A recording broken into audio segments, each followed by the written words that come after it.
Good day, my listeners. Today I'll be teaching a topic called bearing. But before I start teaching the topic in details, I will tell you the things you need to know very well before you can be able to solve calculations that involve bearing. First thing to know is what bearing is. You should know what bearing is, understand what bearing is. Then the next thing you should know is bearing notations.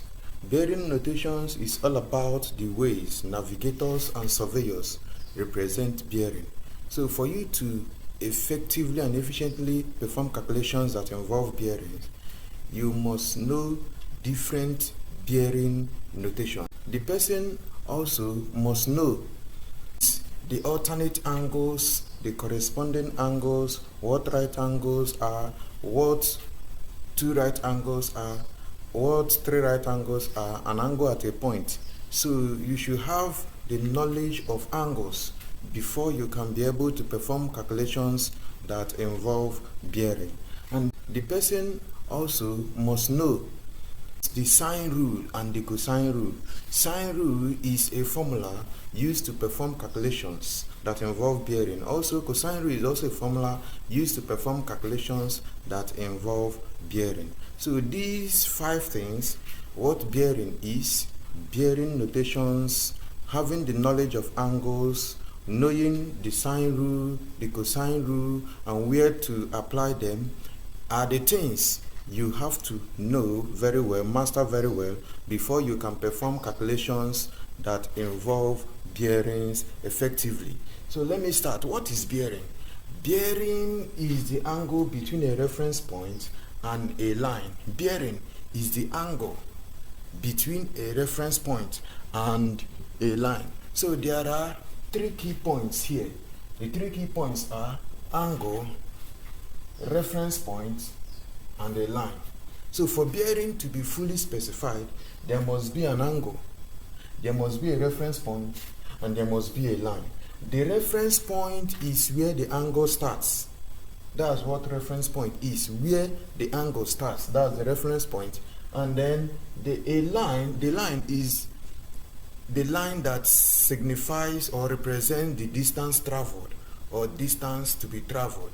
So before bearing can be fully specified, there must be an angle, there must be a reference point, which is where the angle starts, and there must be a line which signifies the distance traveled or the distance to be traveled. So this is a representation of bearing. From this diagram, the reference point is the cardinal point north, because that is where the angle starts. The angle 70 degrees starts. So from the reference point, which is the cardinal point north, measure the angle 70 degrees to the clockwise direction. So where the angle 70 degrees stops, draw a line that represents the distance traveled by the person or the distance to be traveled.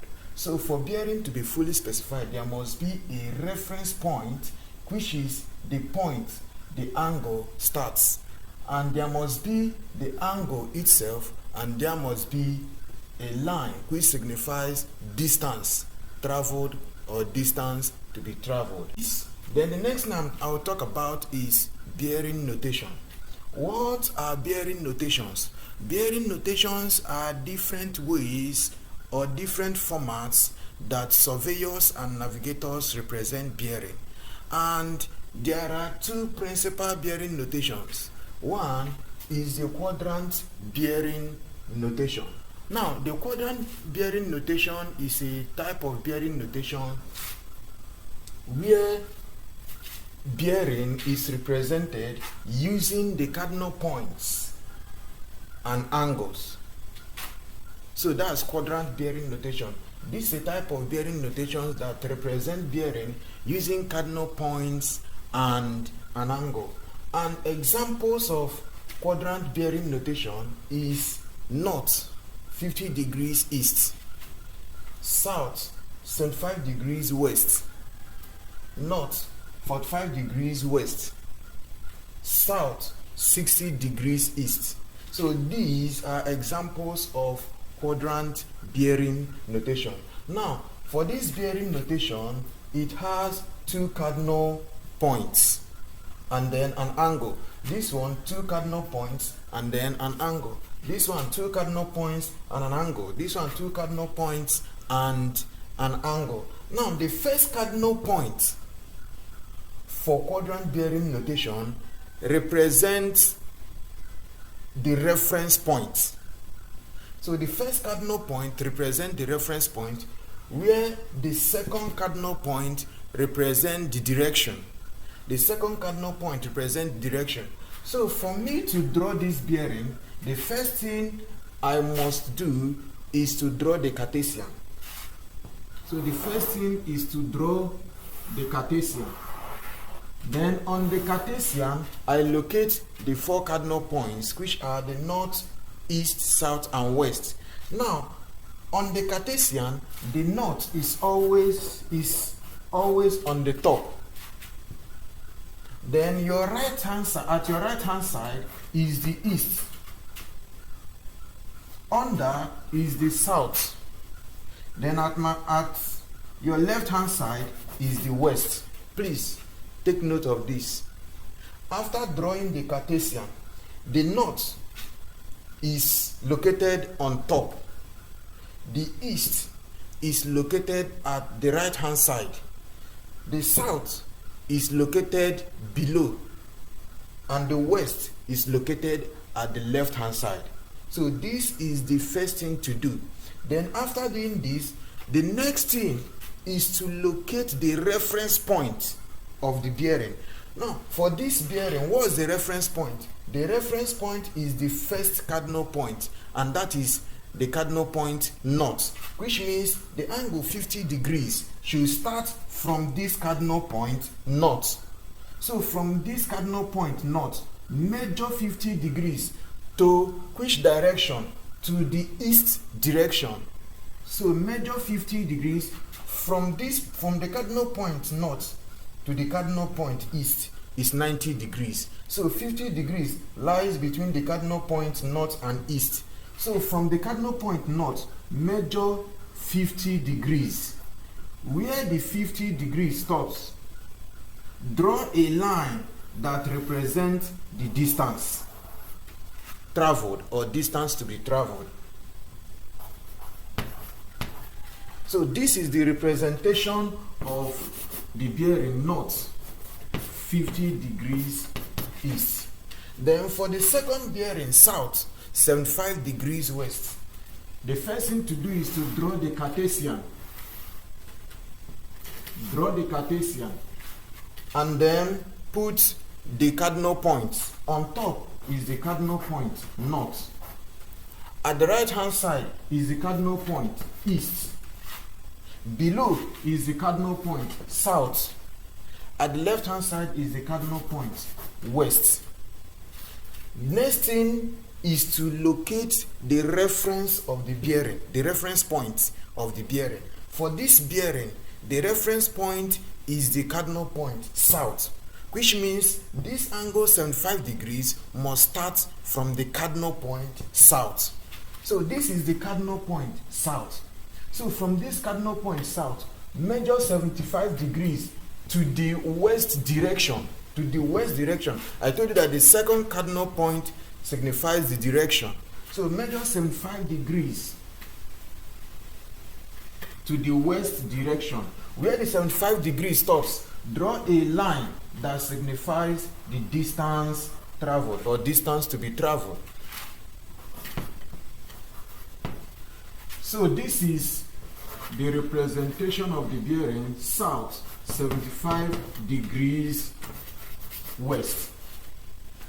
So the next thing is to represent this bearing north, 45 degrees west. So to represent this bearing diagrammatically, the first thing to do is to draw the Cartesian. That's the first thing to do.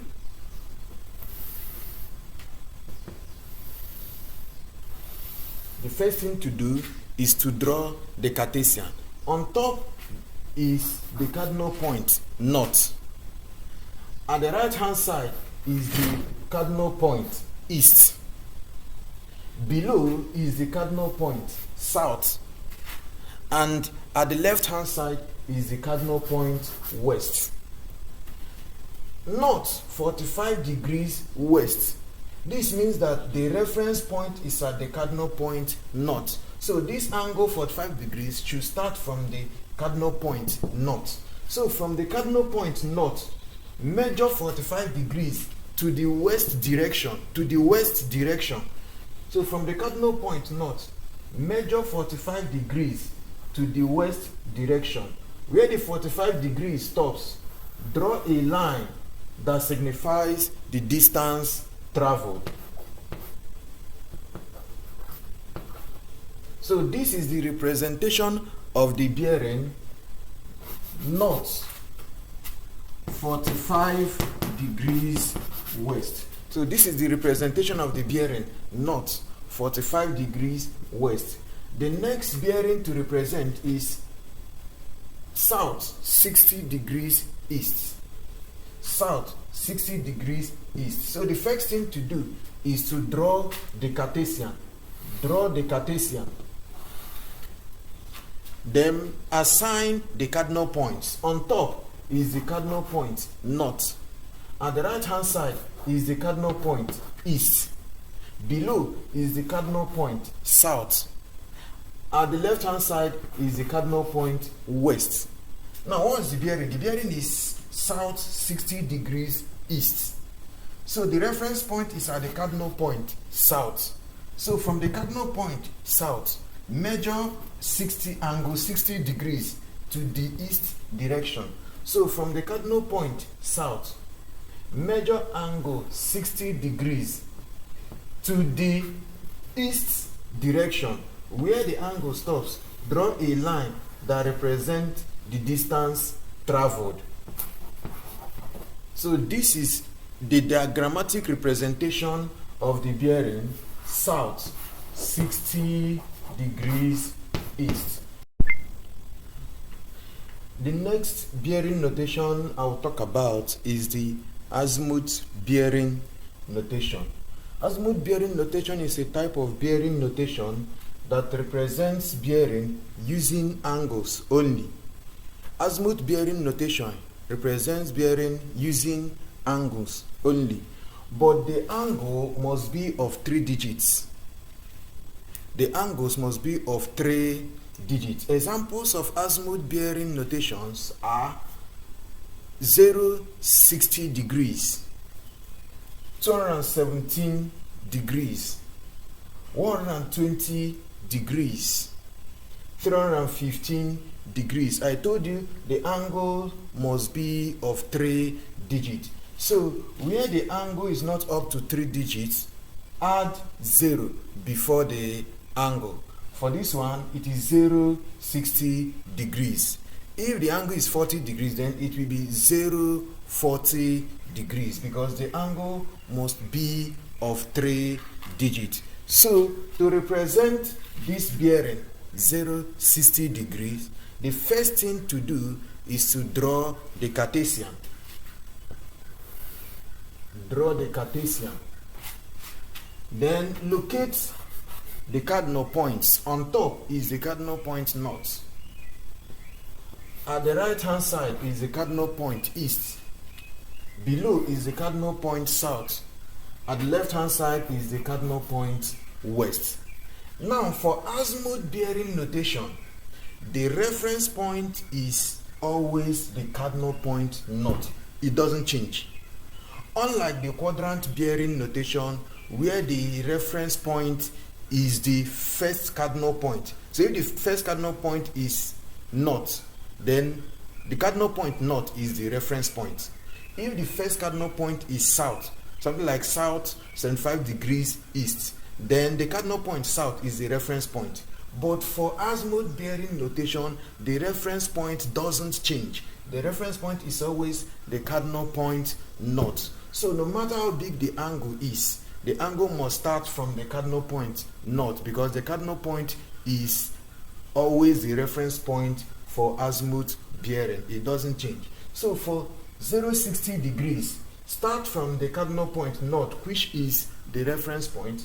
Measure 60 degrees to the clockwise direction.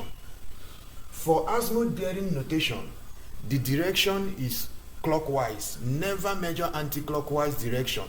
Unlike the quadrant bearing notation, where the second cardinal point signifies the direction. But for azimuth bearing notation, the direction is always clockwise direction. Never measure anti-clockwise direction, no matter how big the angle is. So from the reference point north, measure 60 degrees to the clockwise direction. This is clockwise direction, while this direction is anti-clockwise. So measure 60 degrees to the clockwise direction.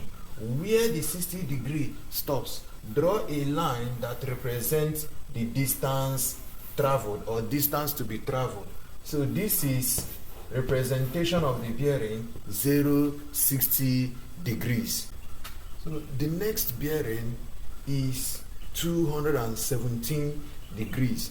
So to represent that bearing diagrammatically, the first thing to do is to draw the Cartesian. On top is the cardinal point north. At the right hand side is the cardinal point east. Below is the cardinal point south. At the left hand side is the cardinal point west. Remember, the reference point for azimuth bearing notation is always the cardinal point north. So this angle 217 degrees must start from the cardinal point north. Another thing to note is that the angle between two cardinal points is 90 degrees. So from here to here is 90 degrees. From this point to this point, another 90 degrees, total of 180 degrees. From this point to this point, another 90 degrees, total of 270 degrees. From this point to this point, another 90 degrees, total of 360 degrees. So let me represent 217 degrees. So from the cardinal point north, I measure 217 degrees. From this point to this point is 90 degrees. Then to this point, 180 degrees. 180 degrees plus 75 degrees is 217 degrees. So 217 degrees lies between these 2 points. So from this point, I measure extra 37 degrees to make it 217 degrees. So where the 217 degrees stops, I draw a line that represents the distance traveled or the distance to be traveled. So this is the representation of the bearing 217 degrees. So remember, from this point to this point is 90 degrees. From this point to this point, another 90 degrees. So which is 180 degrees. Now it remains 37 degrees to complete 217 degrees. And 37 degrees lies between these 2 points, because from this point to this point is 90 degrees. So 37 degrees lies between these 2 points. So I measure 37 degrees, add it to the 180 degrees I've already measured to complete 217 degrees. So where the 217 degrees stops, draw a line that signifies the distance traveled. So this is the representation of the bearing 217 degrees. Then the next one is the bearing 120 degrees. So the first thing to do is to draw the Cartesian. That's the first thing to do. Draw the Cartesian. Put the cardinal points. On top is the cardinal point north. At the right hand side is the cardinal point east. Below is the cardinal point south. Then at the left hand side is the cardinal point west. From the reference point north, for azimuth bearing notation, the reference point doesn't change. So from the reference point north, measure 120 degrees to the clockwise direction. So from this point to this point is 90 degrees. 90 plus what is 120 degrees? 90 plus 30 degrees. which means the 30 degrees lies between these 2 points. So from this point, I measure extra 30 degrees to complete the 120 degrees. So where the 120 degrees stops, draw a line that represents the distance traveled or distance to be traveled. So this is the representation of the bearing 120 degrees. Then the next bearing to represent is 315 degrees. And the first thing to do is to draw the Cartesian. Draw the Cartesian. Put the cardinal points. On top is the cardinal point north. At the right hand side is the cardinal point east. Below is the cardinal point south. And then at the left hand side is the cardinal point west. So starting from the reference point, which is the cardinal point north, measure 315 degrees to the clockwise direction. So from this point to this point, 90 degrees, 180 degrees, 270 degrees. Then 315 degrees is 270 degrees plus 45 degrees. That's for 315 degrees is 270 degrees plus 45 degrees. So I add extra 45 degrees to complete the 315 degrees. So where 315 degrees stops, draw a line that signifies the distance traveled. So this is the representation of the bearing 315 degrees. So the next thing I'll be talking about is the alternate angles. And there are two types of alternate angles. They are the alternate interior angles and the alternate exterior angles. What is alternate interior angles?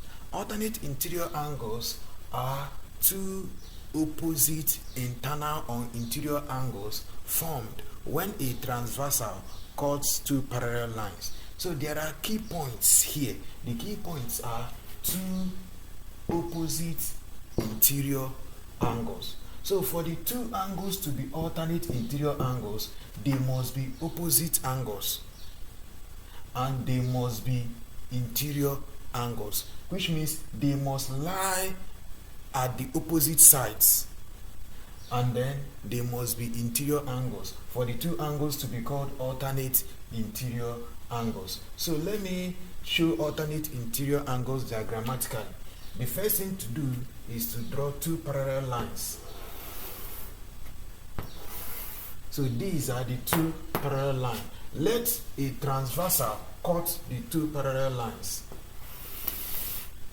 This is a transversal. This line is a transversal. Now, alternate interior angles are two opposite interior angles. So let me select any interior angle here. This is an interior angle. Let me name this interior angle angle small letter A. What angle is opposite this interior angle and also interior? Is this one. This angle is also interior and is opposite this angle. So this angle is alternate to this angle, which means these two angles are alternate angles. And remember, alternate angles are equal. Alternate angles are equal. Alternate angles are equal. So if this angle is named A, this one is also angle A. There's also another interior angle here, which is this one. Let me name it B. Now, what is the opposite interior angle to this one? This. Which means these two angles are alternate interior angles. So this is B, this one is also what? B. So these two angles are equal. Why? Because they are alternate interior angles. And these two angles are also equal because they are alternate interior angles. Now, alternate exterior angles are two opposite exterior angles. So these are the key points to note. Two opposite interior angles formed when a transversal cuts two parallel lines. So let me use this diagram to illustrate alternate exterior angles also. So alternate exterior angles are two opposite exterior angles. So what is an exterior angle in this diagram. This is an exterior angle. In this diagram, this is an exterior angle. Let me name it angle C. Now, what is the angle that is exterior, which is opposite to this angle? The angle that is exterior, which is opposite to this angle, is this one. So these two angles are alternate exterior angles and they are equal. Why? Because they are alternate exterior angles. So if this angle is C, this one is also C. There's another exterior angle here, which is this one. Let me name it angle D. Which angle is opposite this one and is also exterior? This angle. So if this angle is D, this one is also D, and the two angles are equal. Why? Because they are alternate exterior angles. So alternate interior angles are equal, alternate exterior angles are equal, and alternate interior angles are formed when a transversal cuts two parallel lines. Also, alternate exterior angles are formed when a transversal cuts two parallel lines. So alternate interior angles are two opposite interior angles. Two opposite interior angles formed when a transversal cuts two parallel lines. Alternate exterior angles are two opposite exterior angles. Two opposite exterior angles formed when a transversal cuts two parallel lines. So the next thing I will talk about is the corresponding angles. What are corresponding angles? Corresponding angles are angles that are relatively on the same position and are at the same side when a transversal cuts parallel lines. So there are two key points here. For two angles to be corresponding angles, the angles must be relatively on the same position and they must be on the same side. They must be relatively on the same position and they must be at the same side. So let me represent corresponding angles diagrammatically. So the first thing is to draw parallel lines.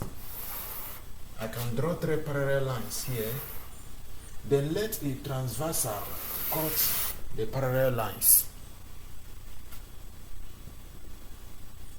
Let me name this parallel line first parallel line, this one second parallel line, this one third parallel line.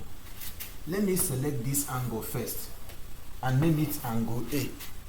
So this angle is on top the third parallel line. Which angle is on top the second parallel line and on the same side with this angle? Which angle is on top the second parallel line and at the same side with this angle? Is this one. So this angle and this angle are corresponding angles. So I will name this one A also. Which angle is on top the first parallel line and at the same side with these two angles? Is this one. So this angle, I name it angle A also because the three angles are corresponding angles. Why? They are relatively on the same position, on top, and are at the same side. So these three angles are corresponding angles, and corresponding angles are equal. So that's why I name this one A, name this one A, name this one A, because the three angles are corresponding angles and they are also equal. Now, for this angle, let me name this one angle B. Which angle is relatively on the same position with this angle? Is this one. And this angle is also at the same side with this angle. So these two angles are corresponding angles. Why? Because they are relatively on the same position. This one is on top the third parallel line. This one is on top the second parallel line. And they are at the same side. So this angle is angle B also. And this one is angle B also, because it is relatively on the same position with these two angles and is also at the same side with these two angles. So these three angles are corresponding angles and they are all equal. Then this one, let me name it angle C, is below the third parallel line. Which angle is below the second parallel line and is on the same at the same side with this angle? This one. So this one is angle C, this one is also angle C, and this one is also angle what? C. The three angles are corresponding angles. This one, let me name it angle D. This one is also angle D. Why? Because it is relatively at the same position with this angle and also at the same side with this angle. Then this one is also angle D. So these three angles are corresponding angles. These three angles corresponding angles. These three angles corresponding angles. And these three angles are also corresponding angles. So for two or more angles to be corresponding angles, they must be relatively on the same position, either on top or below, and they must be at the same side for the angles to be corresponding angles. So the next things I'll be talking about are the right angles, the two right angles, the three right angles, and the four right angles. What is a right angle? A right angle is an angle of 90 degrees. So on the Cartesian, after assigning the cardinal points north, east, south, and west at their respective positions, the angle between the cardinal point north and east is 90 degrees. So the angle is a right angle. The angle between the cardinal point east and south is 90 degrees. So the angle is a right angle. The angle between the cardinal points south and west is 90 degrees. So the angle is a right angle. The angle between the cardinal points west and north is 90 degrees. So the angle is a right angle. So a right angle is an angle of 90 degrees. What is two right angle? Two right angle is an angle of 180 degrees. So the angle from north to south is equals to two right angle, which is 180 degrees. Three right angle is an angle of 270 degrees. So the angle from north to west is three right angles, which is equals to 270 degrees. Three right angle is an angle of 270 degrees. Then the angle from north back to north is four right angles, which is an angle of 360 degrees. So from the diagram on the board, 90 plus 90 plus 90 plus 90 is 360. So the angle from the cardinal point north back to the cardinal point north is four right angles, which is equals to 360 degrees. So a right angle is an angle of 90 degrees. Two right angle is an angle of 180 degrees. Three right angles is an angle of 270 degrees. And four right angle is an angle of 360 degrees. So the next things I'll be talking about are sine rule and cosine rule. Sine rule and cosine rule are very important formulas when performing calculations that involve bearing. What is sine rule? Sine rule states that the ratio of the sine of each of the interior angles of a triangle to the side opposite each of the angles are equal. The ratio of the sine of each of the interior angles of a triangle to the side opposite each of the angle are equal. Now to explain this, let me draw triangle.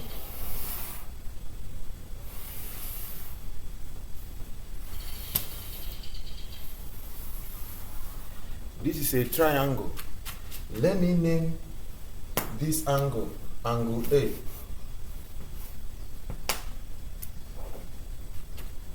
Angle capital letter A. Then this side that is opposite this angle capital letter A, let me name it small letter a. Let me name this angle capital letter B. Then the side opposite this angle capital letter B, let me name it small letter b. Then let me name this angle, this interior angle capital letter C. This side that is opposite this angle capital letter C, let me name it small letter c. Now sine rule states that the ratio of the sine of each of the interior angles of a triangle to the side opposite each of the interior angles are equal.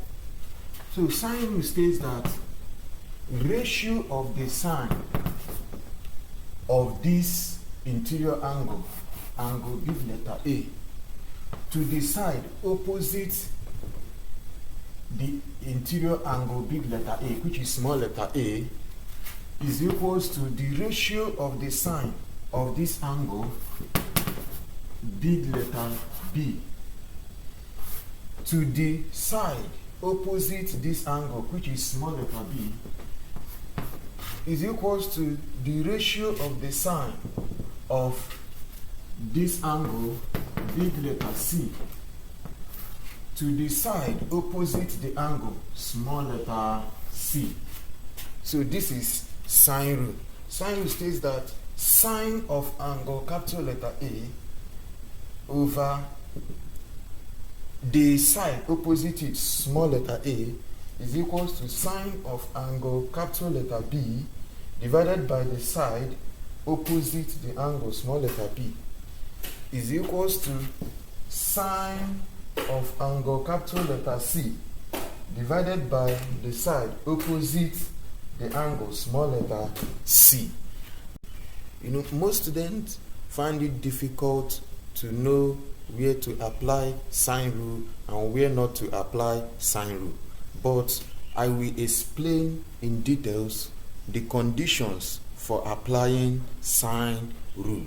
Now, there are two conditions to check before applying sine rule, which means those two conditions must be met before you can use sine rule to perform calculation.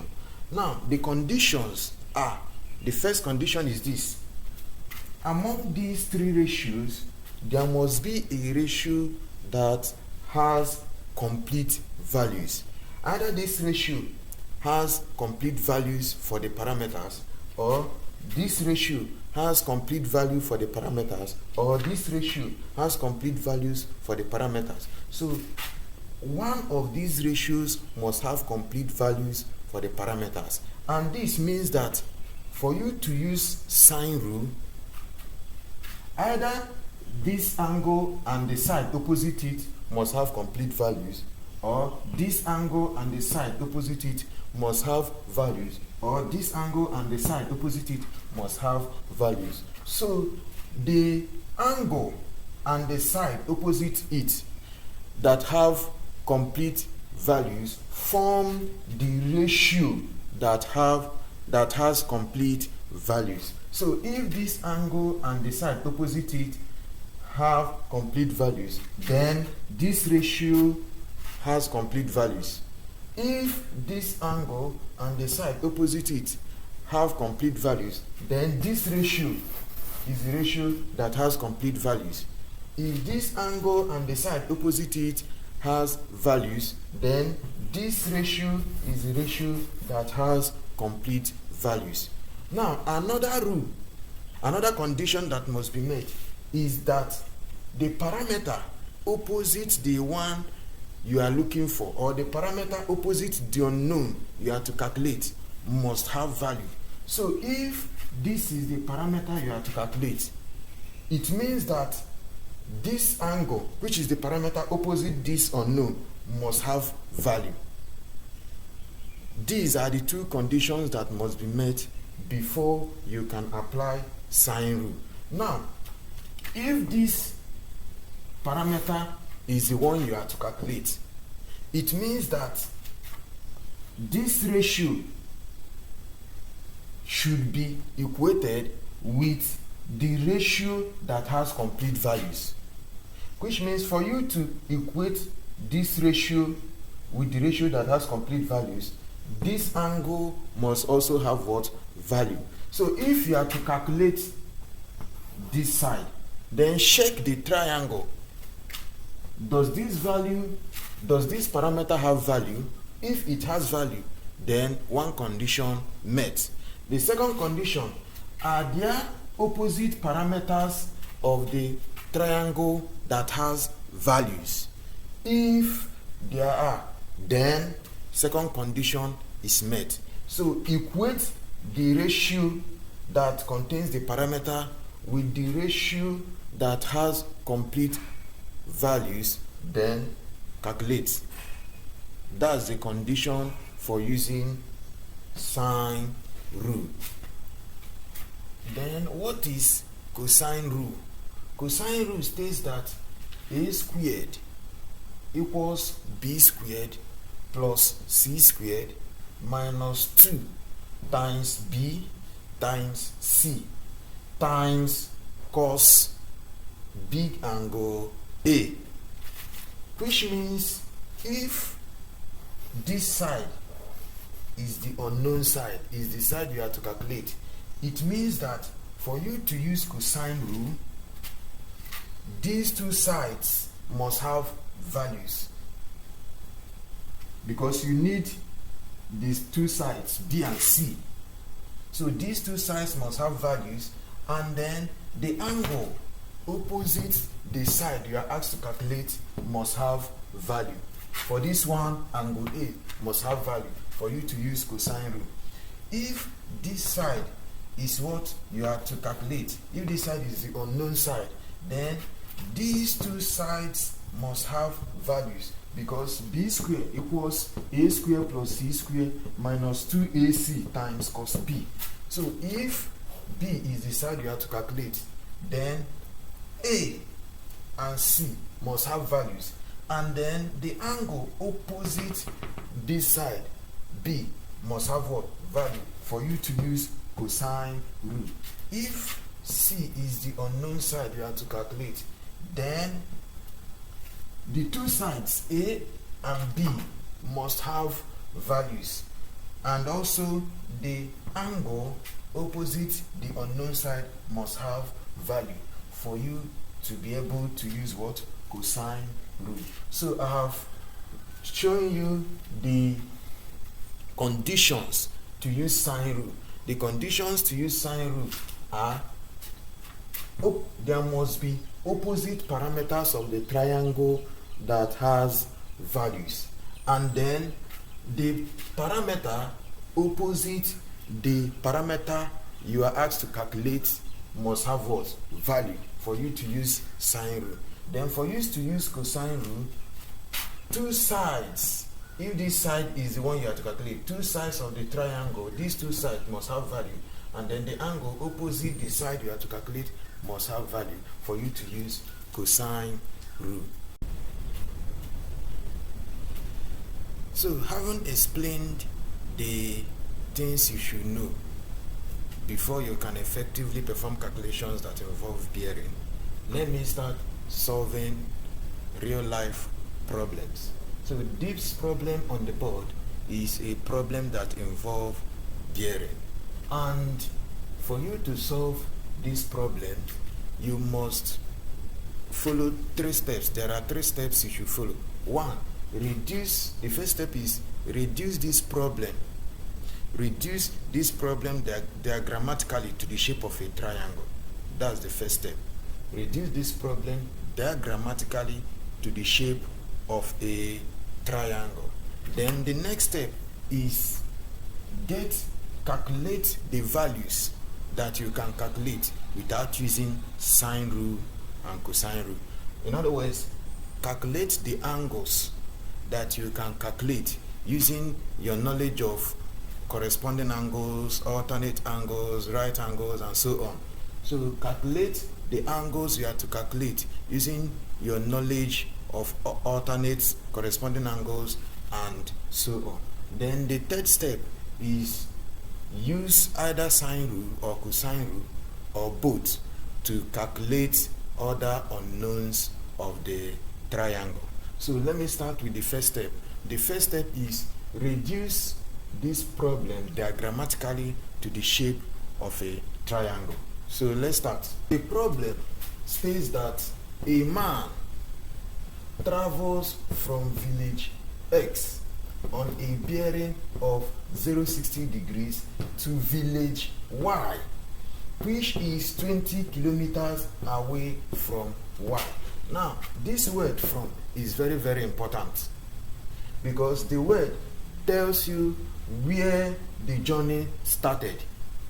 So, from village X tells you that the journey started from village X, which means the first village to locate is village X. And this from also tells us that this bearing should be located at village X. So this from tells us where the man started the journey. It tells us the village to locate first. It tells us the village where the bearing should be located. So the man started the journey from village X, which means village X should be located first. So let me assume this position to be the position of village X. Then I draw Cartesian and put the cardinal points. This is village X. So the man traveled from village X on a bearing of 60 degrees. So I specify this bearing at village X. 060 degrees is an example of azimuth bearing. So the reference point is always the cardinal point north. So from the cardinal point north, I measure 60 degrees.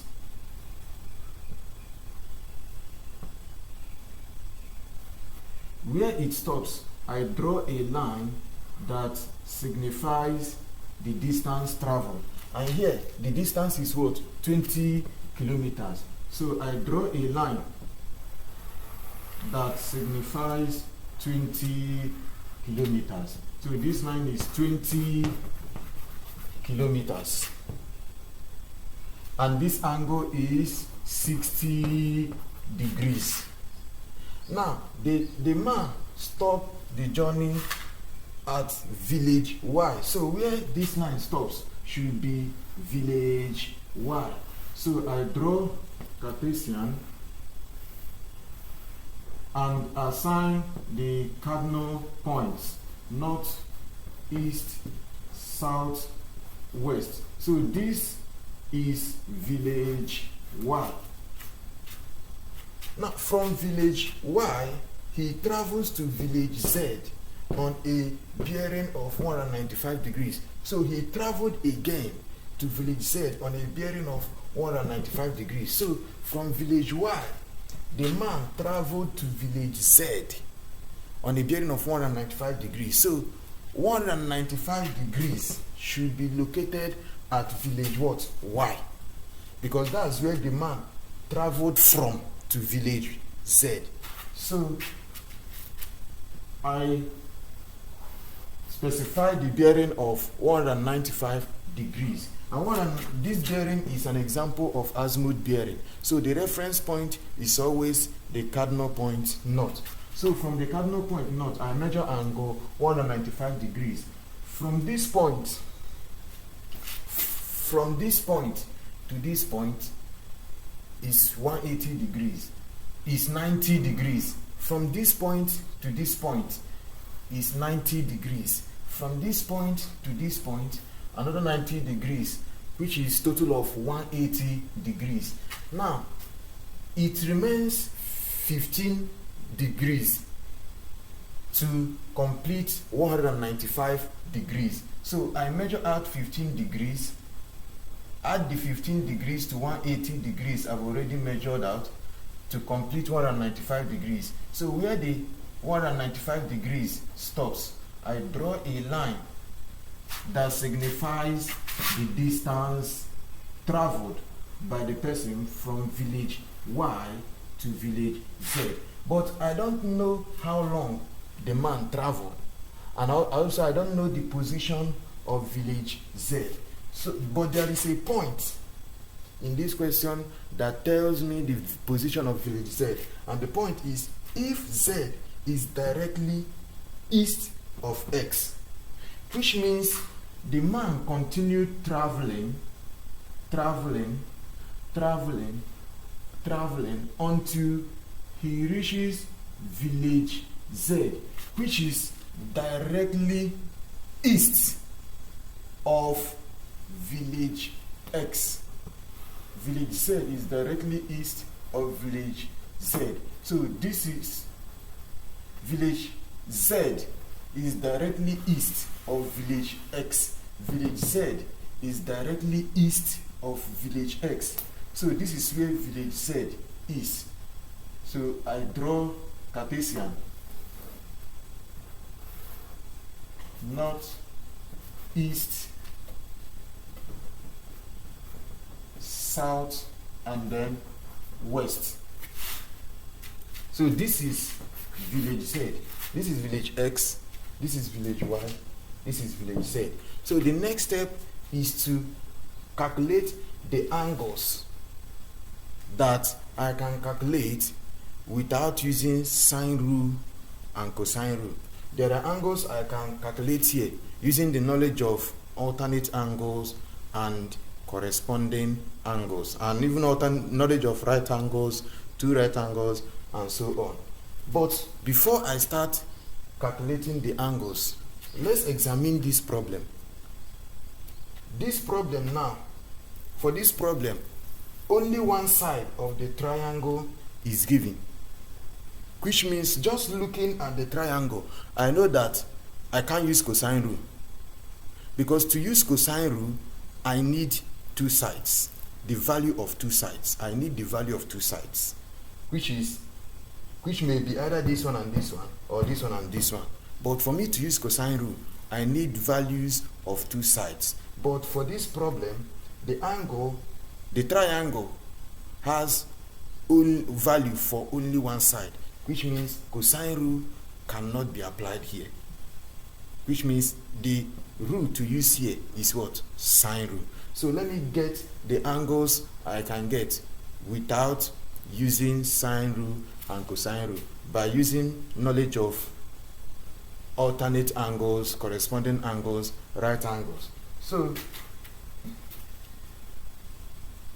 from this point to this point is 195 degrees. 195 degrees. Yes. And if this point is 60 degrees, what angle is alternate this angle? This one. This whole angle. Let me specify the angle here. This angle is alternate this angle. So if this angle is 60 degrees, this angle is also 60 degrees. But what I need is the interior angle of this triangle, not the whole what?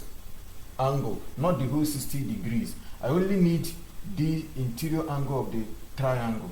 So to get the interior angle, what I should do is 60 degrees minus 15 degrees, because this small angle here is 15 degrees. How do I know? 15 degrees is what I added to 180 degrees to complete 195 degrees. So this small angle here is 15 degrees. So 60 minus 15 degrees is the value of the interior angle of the triangle here. So 60 minus 15 degrees is 45 degrees. So the value of the angle, of the interior angle of this triangle at this point is 45 degrees. Then this is 60 degrees. This is 60 degrees, which means the value of this angle here is 90 degrees minus 60 degrees.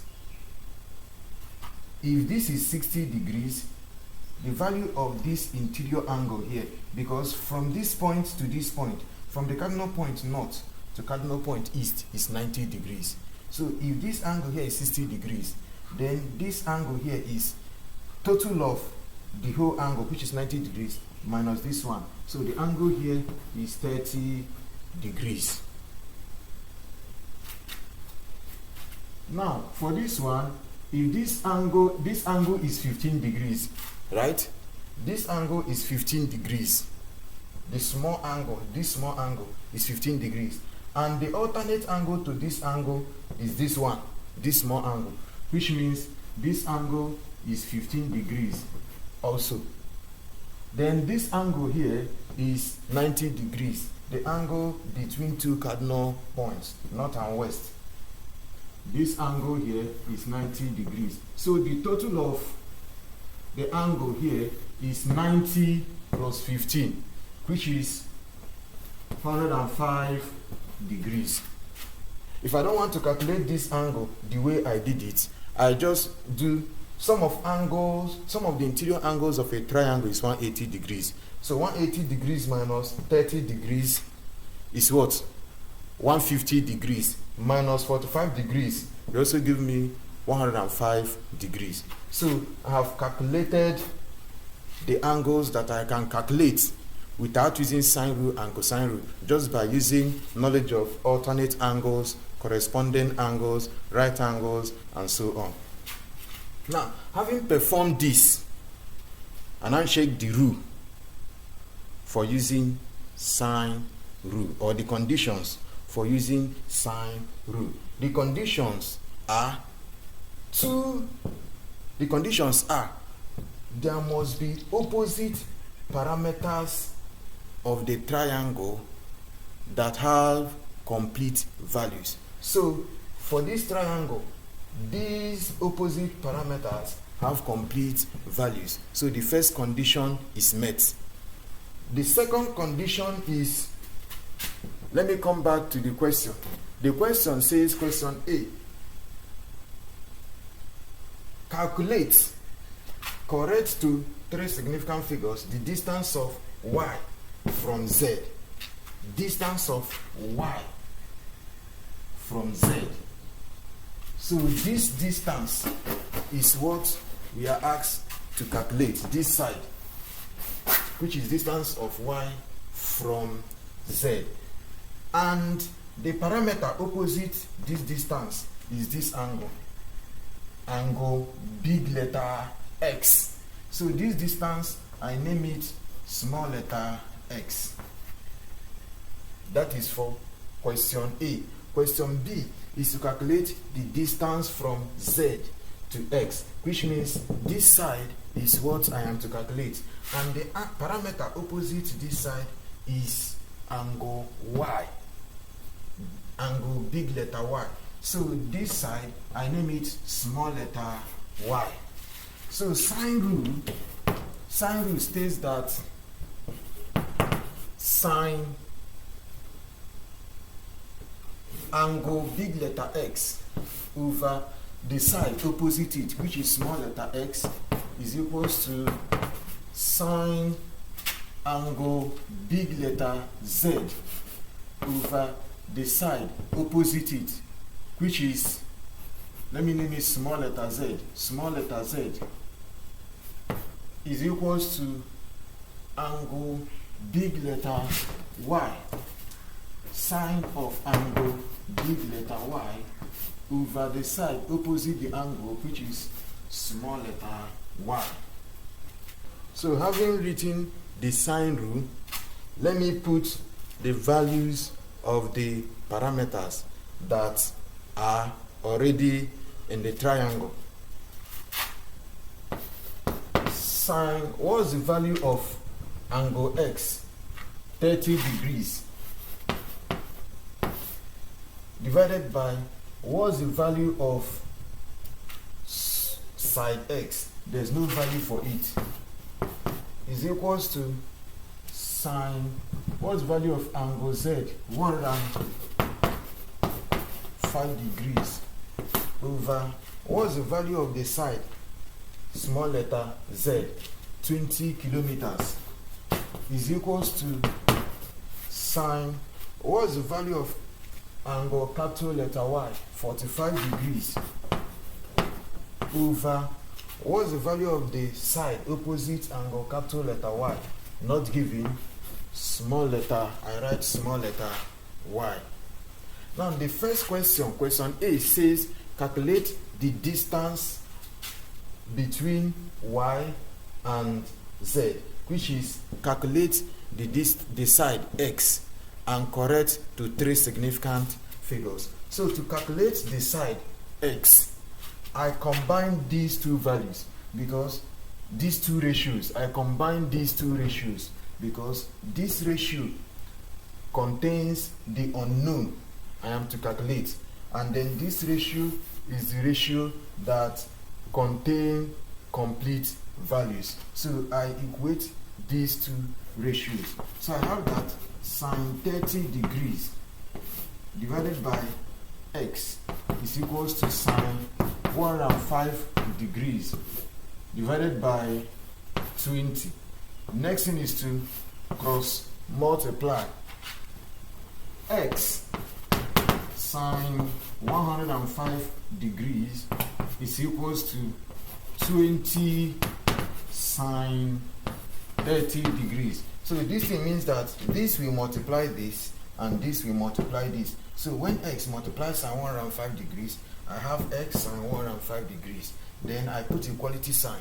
When 20 multiplies sine 30 degrees, I have 20 sine 30 degrees. So for x to be alone, because x is what I'm looking for x to be alone, I divide both sides by sine 105 degrees. Divide by sine 105 degrees. X is equals to, so what's the value of x? X is equals to 20 times sine 30 degrees divided by sine 105 degrees.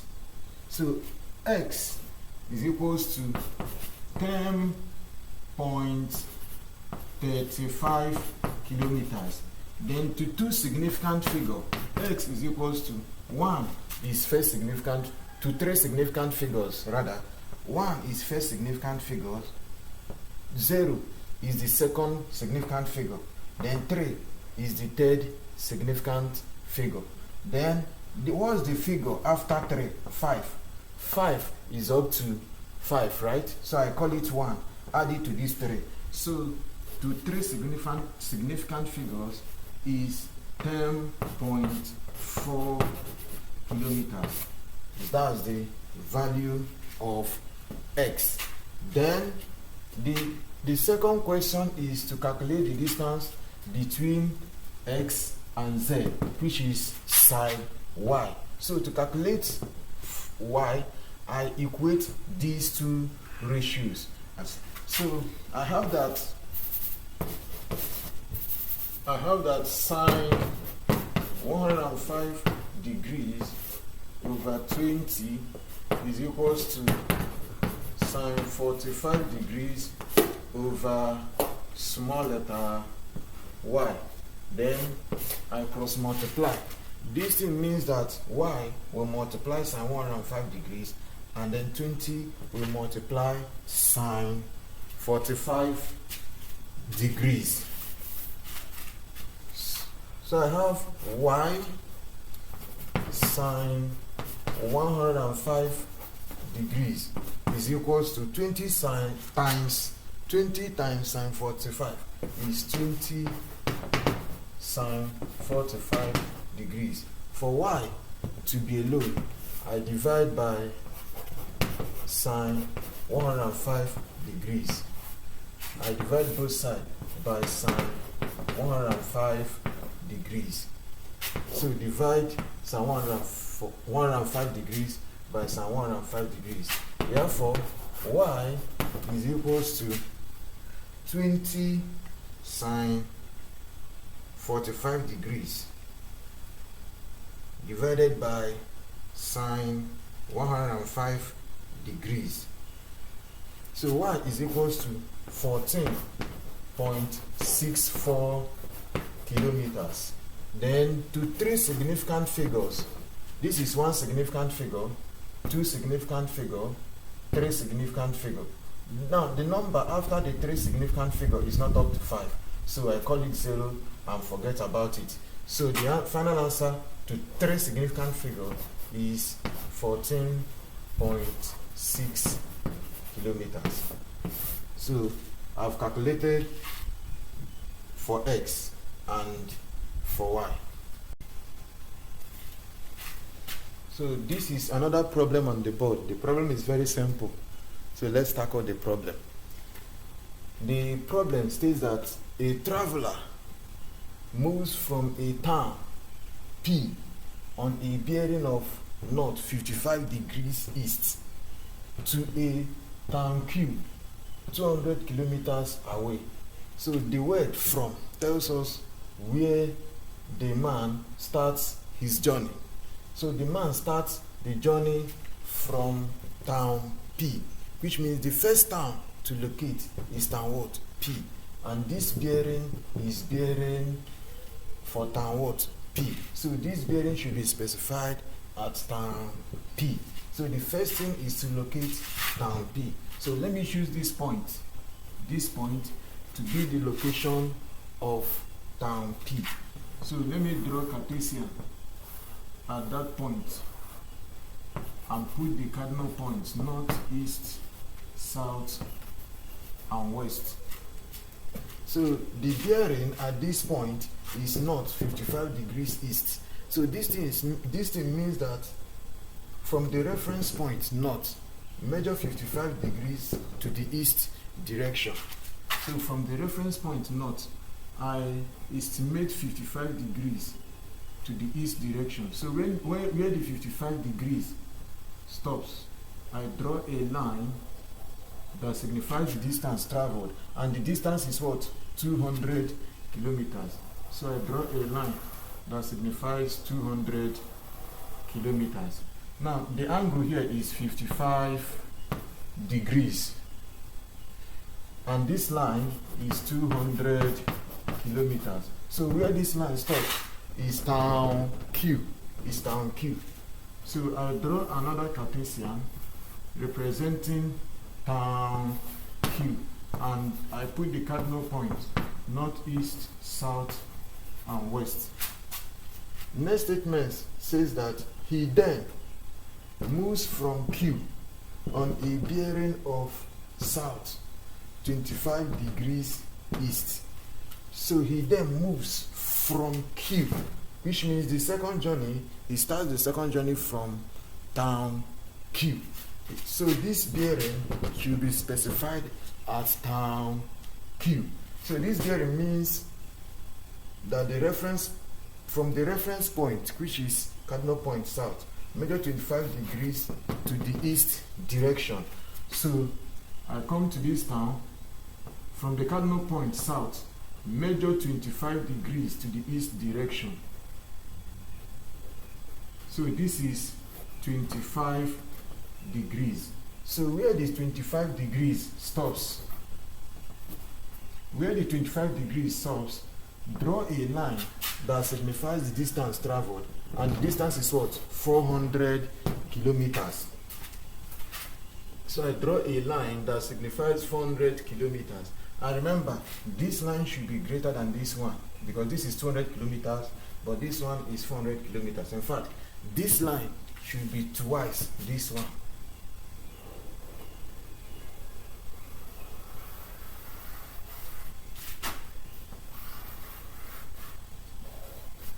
So this is 400 kilometers from Q. So where the line stops is the term R, because he moved from Q on a bearing of south 25 degrees east to town R. So the end of this line is town R. Then I put the cardinal points north, east, south, west. Then I join.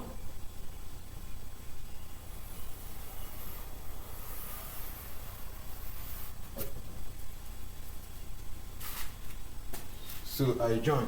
Now, looking at this triangle, this is town P, town Q, town R. Now, looking at this triangle, I have two sides here. And I can calculate the value of this triangle, which means I can use cosine rule to perform other calculations. Now, let me use the knowledge of alternate and corresponding angles to get the angles I can. So this angle here is 55 degrees. So alternate angle to this one is this. So this is 55 degrees, also 55 degrees. So the total angle here is angle 55 degrees plus 25 degrees, which is angle 80 degrees. That's the total angle here. Now, the question says, find the distance between P and R. Distance between P and R, which is side small letter q, is what we are asked to calculate. And remember the condition for using cosine rule. The condition for using cosine rule is that these two sides must have value, and the angle opposite the side we are to calculate must have value. So there are value for these two sides. There is value for this angle opposite the side we are to calculate. So I can use cosine rule here, but I can't use sine rule because no opposite parameters have values. These have value, but this one doesn't. These have value, but this one doesn't. These have value, but this one doesn't. So sine rule rather, can't be applied here, but cosine rule can be applied. So this is side Q, and this side is side small letter p, because this angle is angle big letter P. So this side is side small letter p, and this side is side small letter r, because the angle opposite this side is big letter R. So this side is side small letter r. So from cosine rule, I have that Q squared is equals to P squared plus R squared minus 2 PR times cos big letter Q. So substituting values, I have Q squared is equals to, what's the value of P? 400 squared plus 200 squared minus 2 times 400 times 200 cos 80 degrees. So Q squared is equals to 400 squared plus 200 squared is equals to 200,000 minus 2 times 400 times 200 times cos 80 is 27,783.708. So Q squared is equal to this minus this. So 200,000 minus this Q squared is equals to 172,260.29.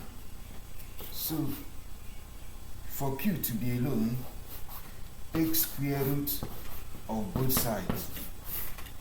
172,216.29. Therefore, Q is equals to 414.989 kilometers, which is approximately 450 kilometers. So that's the value of Q. So Q is 450 kilometers. So the next question is calculate the bearing of P from R correct to the nearest degree. Calculate the bearing of P from R. Remember what I told you, from tells us the location of the bearing. So calculate the bearing of P from R, which means the location of the bearing is at village R, which means this bearing is what we are asked to calculate. The bearing of P from R. So the bearing should stop at the line that joins R to P. So this bearing from this point to this point, that's the bearing we are asked to calculate.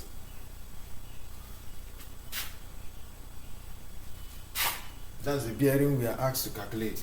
So from this point to this point, so from this point to this point is 90 degrees. From this point to this point, another 90 degrees, making 180 degrees. From this point to this point, another 90 degrees, making 270 degrees. But we don't know the value of this small angle. But from the knowledge of alternate angle, this small angle here, that should be added to 270 degrees to get the bearing of P from R. This small angle here is alternate with this small angle here. So the first thing to do is to calculate this small angle here. The value of the small angle here is also the value of the small angle here. Add the value to 270 to get the bearing of tau P from R. And to calculate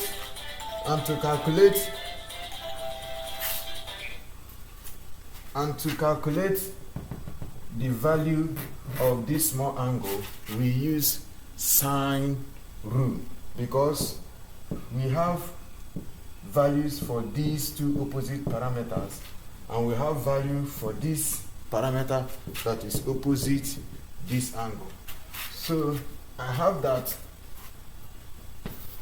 sine of interior angle big letter P over the side opposite it, which is 400 kilometers, is equals to sine of angle big letter Q, which is 80 degrees, sine 80 degrees over the side opposite it, which is 415 kilometers, which is 415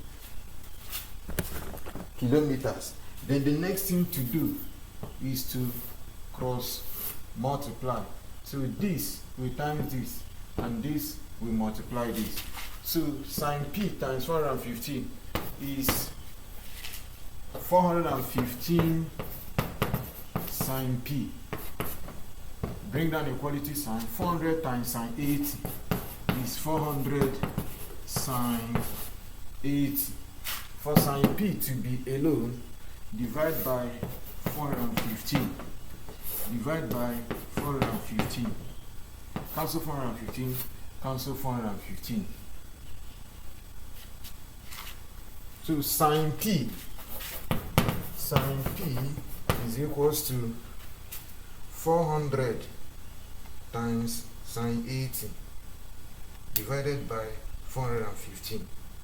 Sine p is equals to 0.9492. So to get the angle p is equals to sine inverse of 0.9492. So angle P is equals to 71.66 degrees. So the total interior angle of P is 71.66 degrees. But remember, the angle I'm looking for is this small one. This small one here. This small one is the angle I'm looking for. So I have to get this one. Then subtract it from 71.66 degrees to get this one. Then I have that the angle between north and east cardinal points is 90 degrees. So this one here is 90 minus 55 degrees.